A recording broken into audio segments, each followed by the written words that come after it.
Hello दोस्तों, आज हम बात करने जा रहे हैं कोरोना वायरस और 5G नेटवर्क के विवाद पर। जैसे कि आप लोगों को पता ही है, सोशल मीडिया पर तरह तरह की अफवाहें चल रही हैं 5G और कोरोना के ऊपर। काफ़ी शोध के बाद पता चला है कि 5G और कोरोना वायरस दोनों अलग अलग हैं।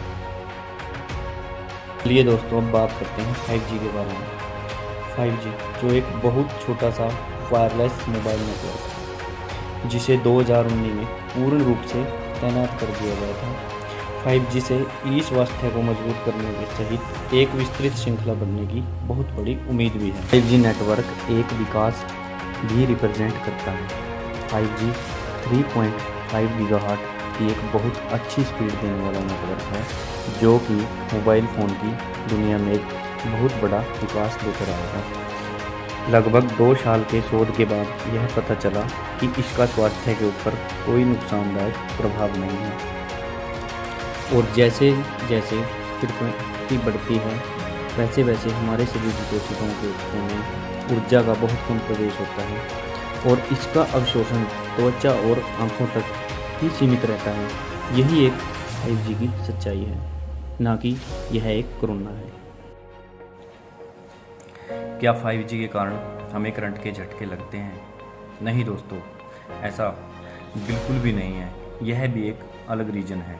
चलो आइए मैं आपको इसके बारे में बताता हूँ। जब आप किसी व्यक्ति को छूते हो या किसी कपड़े को हाथ लगाते हो तो एक बिजली का झटका लगने का एहसास होता है। बिजली का झटका लगने का एहसास होना स्टैटिक करंट के नाम से जाना जाता है। यह प्रकृति में मौजूद केमिकल एलिमेंट हो सकता है। जैसा कि आप लोगों को पता है, इस दुनिया में सब कुछ परमाणु से बना है। यह इतने छोटे होते हैं कि इनको हम आंखों से नहीं देख सकते और एक परमाणु 3 चीज़ों से बना होता है, जैसे प्रोटॉन जो कि एक पॉजिटिव चार्ज होता है, नंबर 2 इलेक्ट्रॉन जो कि एक नेगेटिव चार्ज होते हैं, नंबर 3 न्यूट्रॉन जो कि एक तटस्थ है। झटका लगने का असली रीज़न यह है, जब परमाणु में इलेक्ट्रॉन और प्रोटॉन असमानता के कारण नेगेटिव चार्ज किए गए इलेक्ट्रॉन को पॉजिटिव चार्ज किए गए प्रोटॉन अपनी ओर आकर्षित करते हैं, जो कि विपरीत प्रतिक्रिया है। इसके कारण इलेक्ट्रॉन प्रोटॉन की तरफ तेज़ी से बढ़ते हैं, तो हमें झटका महसूस होता है। यही इसका एक मेन कारण है। चलो दोस्तों, अब बात करते हैं कोरोना वायरस के ऊपर। कोरोना वायरस एक आरएनए वायरस है, जो कि एक दूसरे व्यक्ति के संपर्क में आने से फैलता है। हमारे शरीर में डीएनए और आरएनए 2 तरह के वायरस हैं। डीएनए 2 धागों से बंधा होता है और अगर इसका एक धागा हटा दें तो यह आरएनए बन जाता है। हम डीएनए का इलाज आसानी से कर सकते हैं, जबकि आरएनए का नहीं, क्योंकि यह अपना आकार बदलता रहता है। कोरोना जो वायरस है, इसके बाहर के 2 हिस्से होते हैं। एक बाहर निकला हुआ होता है, इसे हम स्पाइक प्रोटीन कहते हैं, जो सबसे ज़्यादा घातक है।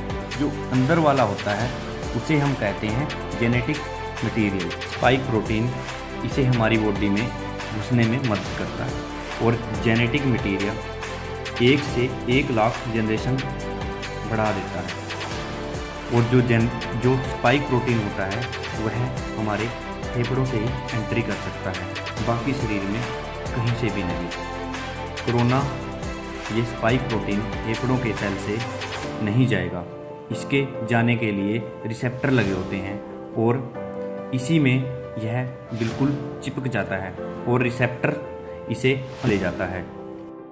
शरीर के अंदर जाने के बाद इसका जो जेनेटिक मटेरियल है वह हमारे शरीर के अंदर जाकर शरीर के डीएनए से मैच कर जाता है और हमारे फेफड़ों में चला जाता है। इसके बाद यह न्यूक्लियस में चला जाता है और न्यूक्लियस से राइबोसोम, जिसे हम अपने शरीर की फोटोकॉपी मशीन भी कहते हैं, और राइबोसोम से लाखों की संख्या में बाहर निकलता है और फेफड़ों में फैल जाता है और हमारे ह्यूमन सिस्टम पर असर डालता है, जिससे व्यक्ति की मौत हो जाती है।